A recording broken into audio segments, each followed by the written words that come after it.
altogether in verse 26. Lift up your eyes on high and see who has created these things, who brings out their host by number. He calls them all by name, and by the greatness of his might and the strength of his power, not one is missing. Let us pray. Father in heaven, we thank you that these words of yours will open our minds more about your glory. Our knowledge will widen our knowledge about you.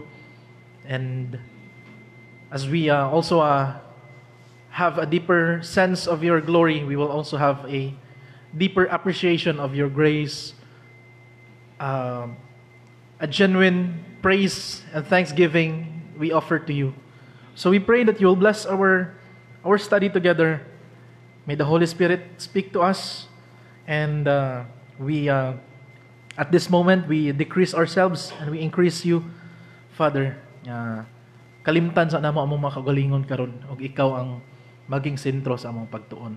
In Jesus' name, amen.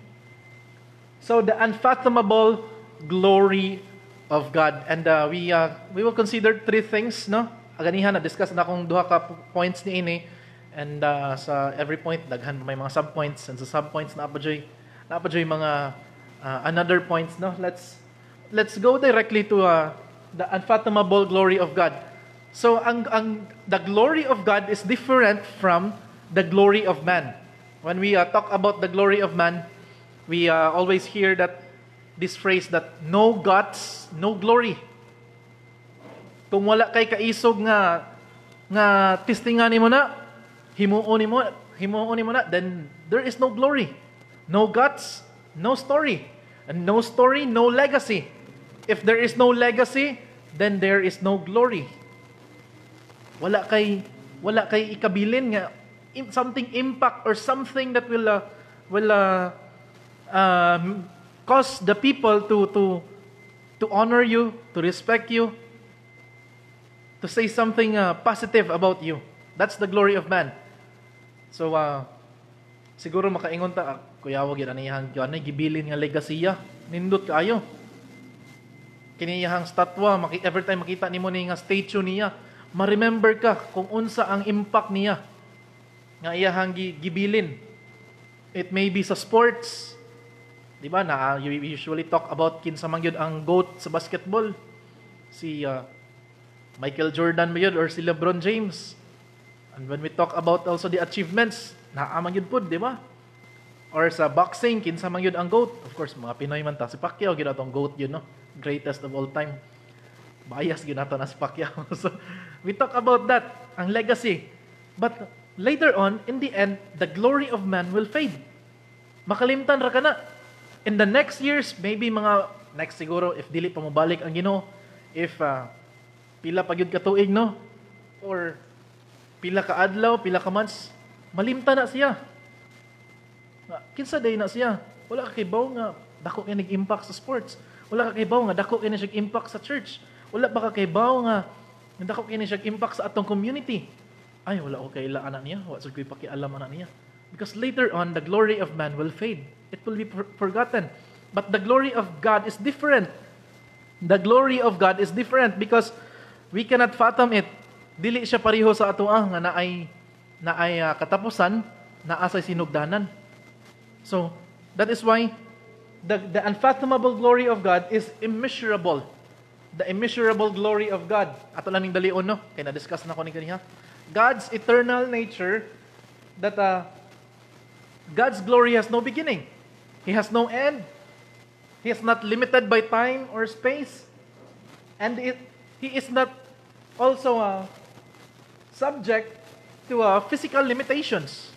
Nakita kini ato ang lawas dunay katapusan na ay time yun nga maluya na, madunot na ni atong panlawas, magkakunot-kunot na. Pero ang Ginoo is different.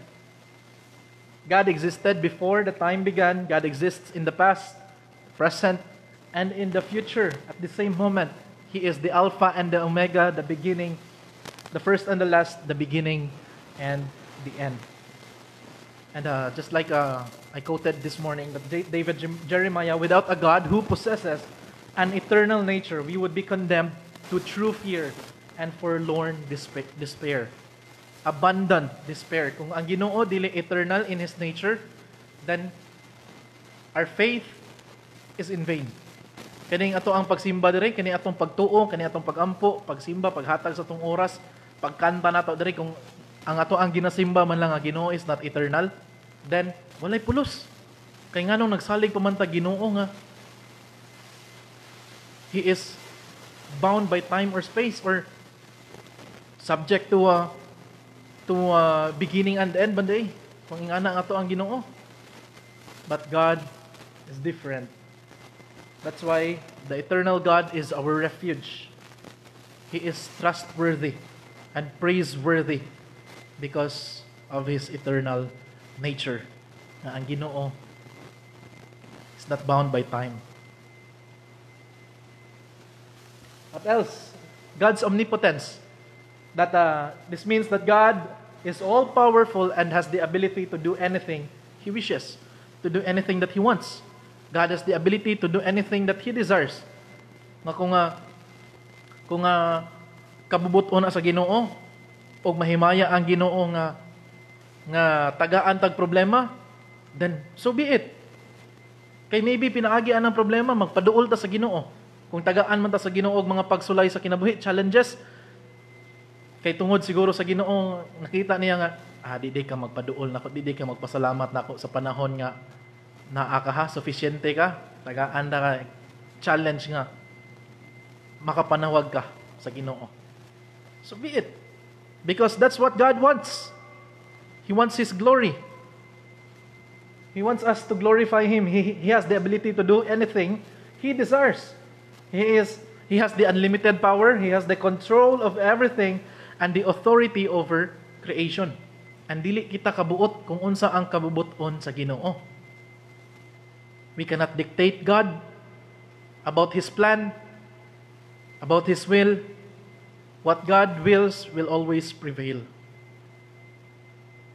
And we cannot dominate God. We cannot overpower Him because He has the unlimited power and He is in control of everything. God's omniscience. God knows all things. He has the complete knowledge of everything. That even the number of our hairs, kahibaw ang Ginoo. Or bisan pag tikasan nimo na ang Ginoo nga magpaputol kog buhok bi, magpakuha kog buhok kay para di na maihap sa Ginoo. Kahibaw gyapon ang Ginoo kung pila na ka buhok. Even the sand, ang bala sa dagat, ang bato sa bukid, kahibaw ang Ginoo kung pila na ka buhok. And sometimes makaingon ta, tinuod gyud na ang inyong Ginoo nga na. Of course. We have a God who is omniscient. He knows all things. And sometimes we cannot fully grasp about who God is. But that's what the Word of God tells us, that He is omniscient. His omniscience is immeasurable. It is eternal. We cannot measure it. Di na to na masukod or di na to malimitahan ang kaalam sa Ginoo. He knows our thoughts, our intentions, our deepest desires. Kahibaw ang Ginoo ni ana. So, in His omniscience, it is complete. God knows everything, including the actual and the possible, the past, the present, the future. Kanang naatay mga history unta nga gusto na to hibaluon karon, di na to mahibaw-an ang complete nga details, but God knows everything. Every detail of it. Because of His omniscience, complete knowledge of everything. Kay tungod He is also the source of all things, sustainer of all things. That's why He knows everything. Because everything comes from Him. Perfect in knowledge. Independent. Wala siya nag-rely sa kung kinsa ang source sa iyang knowledge. We read books to gather information. But ang Ginoo, di na niya kailangan og mga libro, di na niya kailangan og counsel, di ba? Who can counsel the Lord? Kinsa man ang makatudlo sa Ginoo, di na niya kailangan because He is a self-sufficient God. Sufficiente na ang Ginoo, wala na siya nagkulang sa iyang kaugalingon. Perfect, independent, simultaneous, unconfined. And we should not limit God for who He is and what He is capable of by the little knowledge, by the limited knowledge we know about Him. Because our minds is not limited, is not equal to the mind of God. We usually put God in a box nga ingani lang ang Ginoo nato. God is loving. Yes, that is biblical. We nindot niya, God is merciful. God is gracious. God is forgiving. Pero wala lang dili lang mauna ang kinaiya sa Ginoo. God is holy, God is just, God is self-sufficient, God is omniscient. Daghan pa ang attributes sa Ginoo. And sometimes dito lang ta magcling sa attribute sa Ginoo. Nga unsa tong ganahan nato nga God, may gugmaon man ang Ginoo. Okay ra dawaton ra gyapon ko sa Ginoo bisan pag magpabilin ko sa akong sala. Yes, God is loving, pero ayaw kalimot, God is just. God is holy. And in his holy nature, He cannot tolerate sin. That is why we fell short sa glory sa Ginoo tungod sa atong sala. So the immeasurable glory of God, eternal nature, omnipotence, omniscience. The second, the manifestation of God's glory. Giyon sa pagpakita sa Ginoo nga makita na to ang iyang himaya.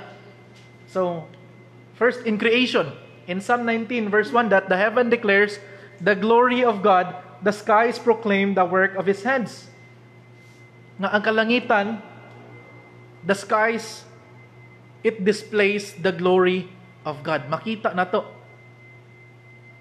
And if we only look at the nature, the creation of God, if we contemplate and reflect upon God's being a divine artist, makaingon ta giunsa man paghimo sa Ginoo, no? Di ba ang aurora borealis nindot man siya kitan-ahon. Makaingon ta ba giunsa ka ni paghimo sa Ginoo? Ang Milky Way, ang universe, giunsa ka ni paghimo sa Ginoo? Ang tao, ang mga hayop. Atong Friday nag-adto mi didto sa Dalagit, kaning sa boundary sa Badyan. Naanagid mi sa peak sa bukid kanay nga gasunod-sunod nga mga bukid dira sa Dalagit o sa Badyan, no? Nindot kayo. And I really appreciate the beauty of the nature, the beauty of God's creation. Makaingon ka mga naa din diri sa Cebu di ay. Naa din ingani sa Cebu. I thought ang Cebu ingani lang niya ani, pero grabe kanindot pa di ay kung mag-explore pa ka, mag-discover pa ka sa ubang lugar, and you will appreciate God's creation.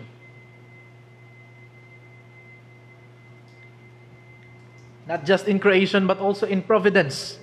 In providence, God is manifesting His glory. That God oversees and guides all events in the universe. Nga tanan nga gakapanghitabo diri sa kalibutan, makita na sa Ginoo. Kahibaw ang Ginoo, and He guides all this. That He is the ultimate orchestrator of everything. That even the grandest historical events to the smallest personal experience, His hand is at work. Nagalihok ang Ginoo. Every detail. He provides for our needs. He protects us from harm and guides our steps, and His glory is seen in His loving care. Even during the suffering, during suffering and evil, God's sovereign hand can be seen, and ultimately bringing good from seemingly bad situations. By trusting in God's plan, we can rest assured that He is working all things together for our good. Bisan pag maabot man sa to ang mga panahon sa kasubo, kaguol, problema, pagsulay sa kinabuhi, God has a plan about the events, the situations we are in, so that He can bring good out of that bad situation. And the biblical example of this is Joseph. Di ba? Gibuli siya sa mga igsuon, gibaligya siya sa mga igsuon, gikulata pa siya sa mga igsuon. Nga namang nahitabo to kay Joseph. Daghan man kaayog mga pagsulay nga niabot sa kay Joseph. Nganong naabot man siya ani nga lugar. It is because Will to sa Ginoo nga ato ang mahitabo sa kay Joseph to fulfill his plan. Kay dili lang dira kutob ang plano sa Ginoo. Ang Ginoo nagatan-aw siya sa tibuok. Because si Joseph, siya ang gamiton sa Ginoo nga luwason ang mga katawhan sa famine. Sometimes, kung masabtan lang yun nato ang sovereignty sa Ginoo, that He has a plan, nga namang nakaabot sa to ang kinabuhi, ang anay mga pagsulay, or mga pangasubo, or difficulties in our lives, if we only understand the sovereignty of God, then it will give us comfort. It will give us security that we know all things work together for good. And it will also save us from complaining. Nganong ingani naman akong sitwasyon, Ginoo, nganong imuha mo kong gipasagdaan? No.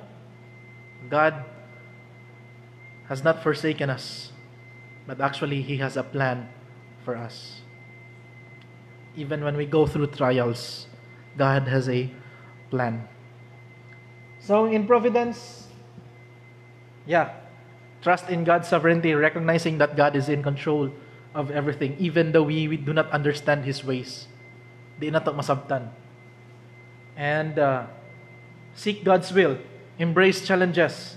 View it as an opportunity to grow in your spiritual life. If there are challenges in your life, then take it as a challenge to grow, to know God more, and to experience His divine providence. And also giving thanks that even the smallest and the biggest nga, Lord, nganong kaniraman mga gihatag.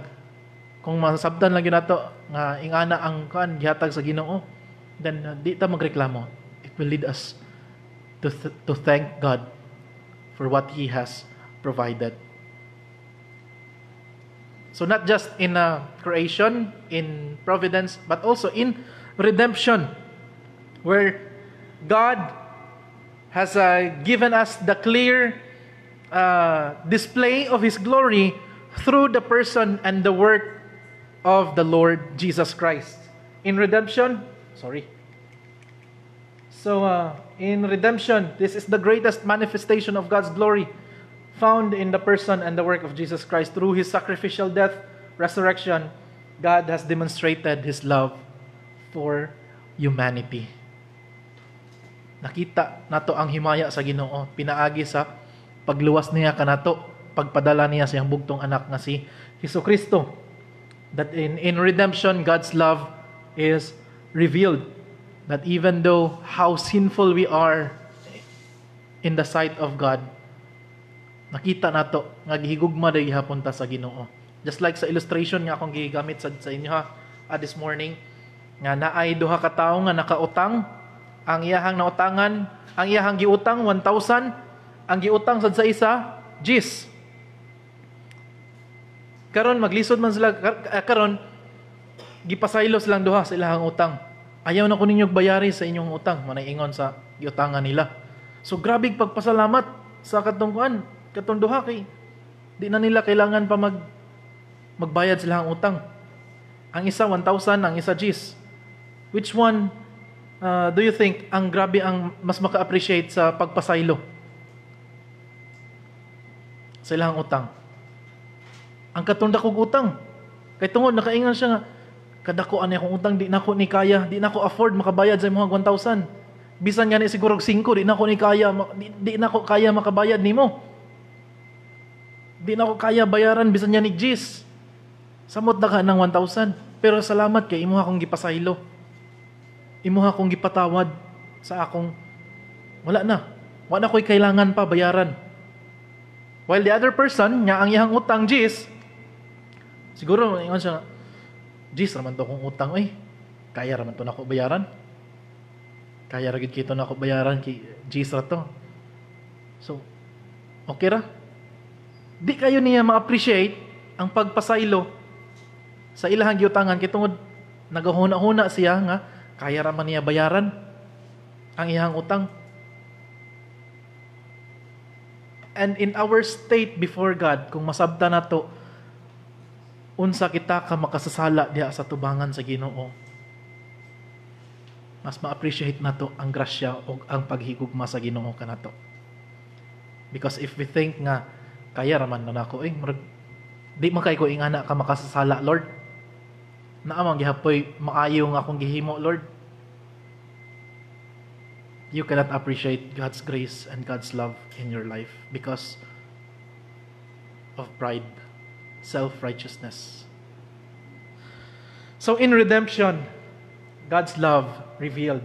God's power is displayed, that He conquered sin and death, and that not just by conquering sin and death, but also in sanctification. The transformative power, the Holy Spirit empowers believers to overcome sin, to live righteous lives, and experience spiritual transformation. And this spiritual transformation is not a one-time event or instant nga event, but it is a daily experience and walk with God. We cannot expect a person who has accepted the Lord Jesus Christ today to be changed tomorrow nga lahi na gyud dayon iyang kinabuhi. Dili ingana ang pamaagi because it is a daily working of the Holy Spirit's lives to every believer. God's wisdom, is exhibited, the perfect plan of salvation and the eternal purpose. And then the ultimate goal in redemption is God's glory. While redemption is primarily for the benefit of humanity, but ultimately it glorifies God. It glorifies God because of what Jesus did on the cross.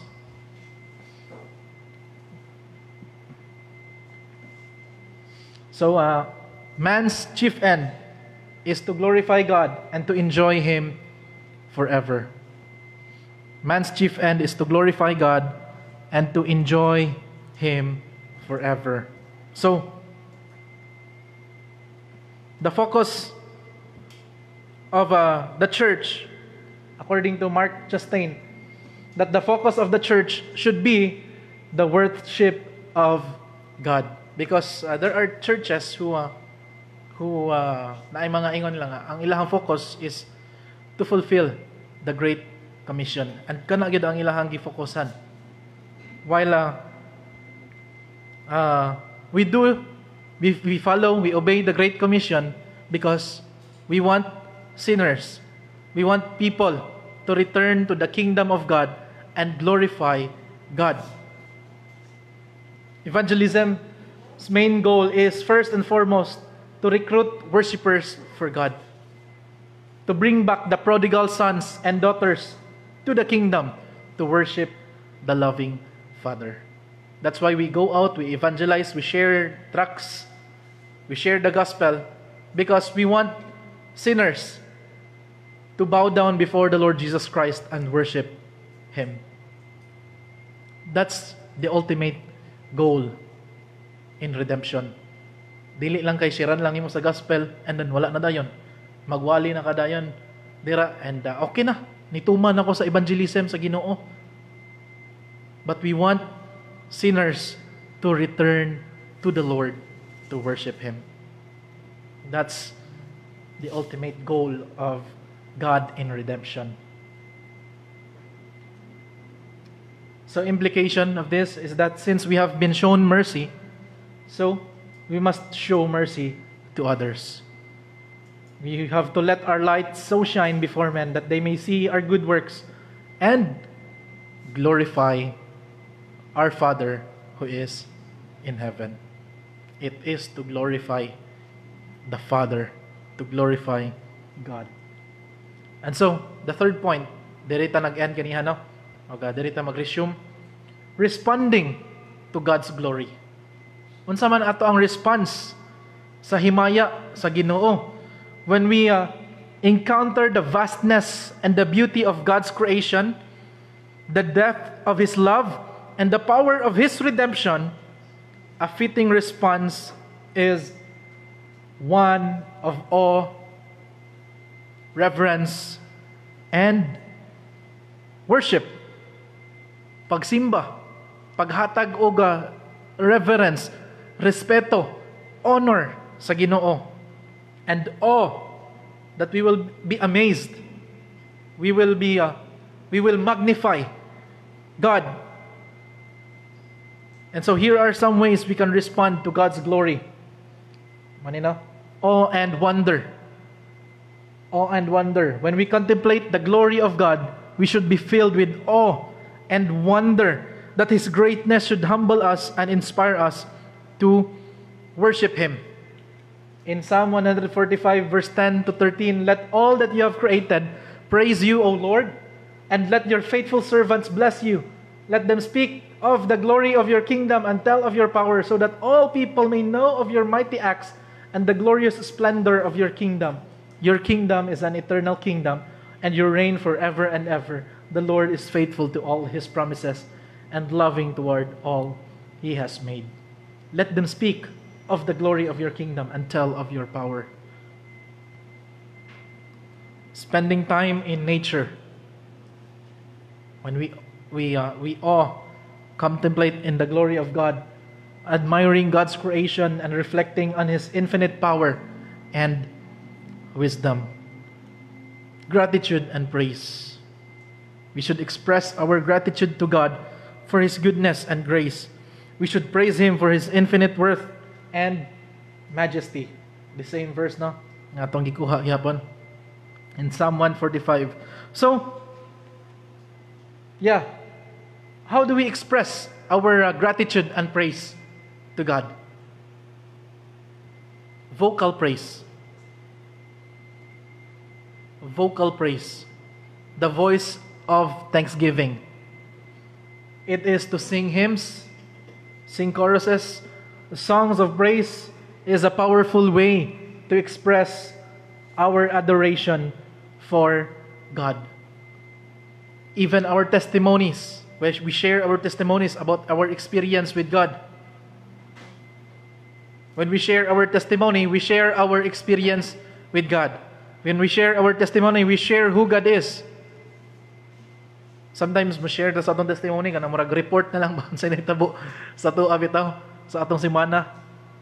Unsay imong nahimo niining semana.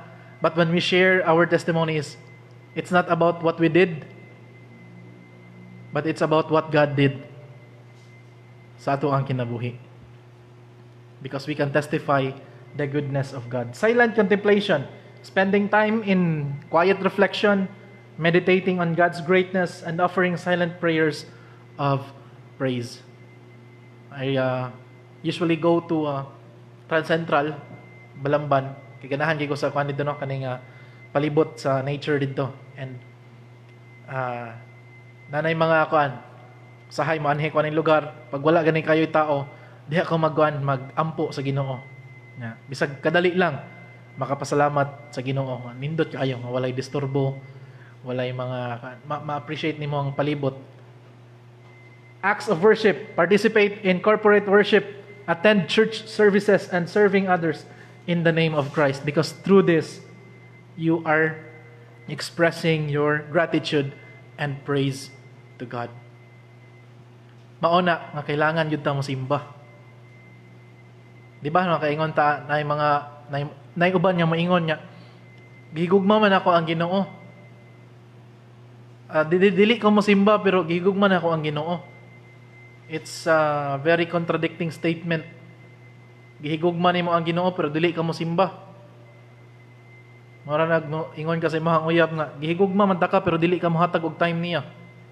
Gihigugma man ta ka pero di man lang ka mo express sa imong paghigugma niya, di man lang ka magpakita niya. Di ba? So when we worship God, we love God, we express our love for Him by worshiping Him. Obedience and submission. In Psalm 119, verse 106, I have sworn an oath and confirmed it to keep your righteous laws.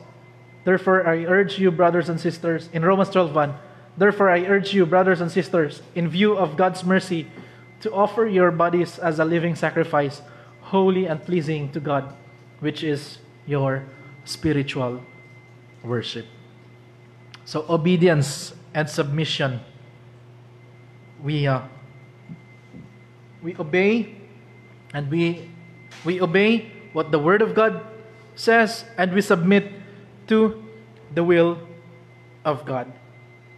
Following God's Word, striving to live according to God's principles and commands as what the Bible has provided. Surrendering our wills, yielding our desires and plans to God's sovereign will. Naatay ato ang mga kabubuton pero usahay dili align sa kabubuton sa Ginoo. Naatay mga plano pero usahay dili kana maayo para kanato, kay dili na mao ang plano sa Ginoo para kanato. That is why we surrender our will to God so that He can take control of our lives. He can fully control our lives. And submission, part of this is serving others. That we use our gifts and talents to serve others and reflecting God's love and compassion. So these are the ways we can respond to God's glory. It is to praise Him, to thank Him, to worship Him, to give reverence to Him, to magnify His name, to serve Him, to serve others, to surrender our will, to follow what the Word of God tells us. Daghan kayo, no? Daghan kayo nga mga himuon na to para mahimaya nato ang Ginoo. Pero di ta makareklamo ana sa Ginoo because that's man's chief end. It is to glorify God. Mautana ka, unsa may purpose nako nganong nako sa simbahan? It is to glorify God. Unsa may purpose nako nganong naama ko'y pamilya? It is to glorify God together with your family. Unsa may purpose ani akong sakit, Lord? Nganong gitagaan ko nimong sakit? Glorify God even in difficulties.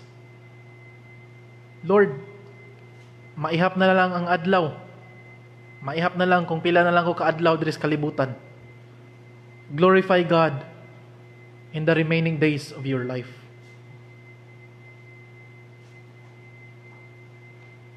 That whether you eat or drink or whatsoever you do all for the glory of God. That's how we respond to God's glory. And by responding to God's glory in these ways, we can deepen our relationship with Him, we can experience the fullness of His blessings, and we can bring glory to His name.